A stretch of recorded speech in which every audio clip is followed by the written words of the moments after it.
ये सिर्फ एक वीडियो नहीं, ये एक औरत की ज़ाती हुदूद, एक मजहबी शनाख्त और एक माशरती रवैये पर सवाल है। भारत में एक बार फिर मुसलमानों के साथ नारवा सलूक पर शदीद रद्द-ए-अमल सामने आ रहा है।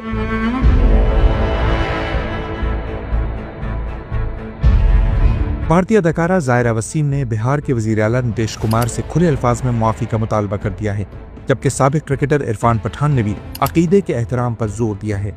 ये रद्द-ए-अमल 16 दिसंबर को पटना में होने वाली एक सरकारी तकरीब की वीडियो सामने आने के बाद सामने आया, जो सोशल मीडिया पर तेजी से वायरल हुई।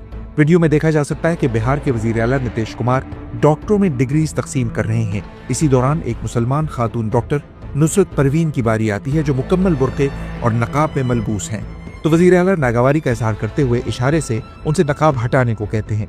जब डॉक्टर नुसरत फौरी रद्द-ए-अमल नहीं देती तो नीतीश कुमार खुद आगे बढ़कर उनका नकाब नीचे खींच लेते हैं, जिससे उनका चेहरा सबके सामने नुमायां हो जाता है। साल 2019 में फिल्मी दुनिया को खैरबाद कहने वाली अदाकारा ज़ाहिरा वसीम ने सबसे मजबूत रद्द-ए-अमल देते हुए लिखा कि किसी भी औरत की इज्जत और वकार को खासतौर पर अवामी मकाम पर कभी मामूली नहीं समझा जा सकता।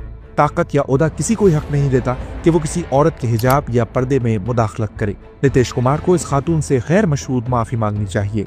दूसरी जानिब साबिक भारतीय क्रिकेटर इरफान पठान ने भी भारत में रहने वाली मुसलमान खवातीन के हक में आवाज उठाते हुए लिखा कि मुहज़्ज़ब माशरे में बाहमी तौर पर अकीदे का एहतराम कम से कम तवक्को होनी चाहिए। सियासी सतह पर भी ये वाक़या शदीद तनकीद की ज़द में है। कांग्रेस पार्टी ने इस अमल को शर्मनाक करार दिया, जबकि राष्ट्रीय जनता दल ने वज़ीर आला के रवैये पर संजीदा सवालात उठाए हैं। ताहम हैरानकुन तौर पर अभी तक ना तो नीतीश कुमार की जानिब से और ना ही उनके दफ्तर की तरफ से इस वाक़े पर कोई बाज़ाब्ता वजाहत या माफ़ी सामने आई है।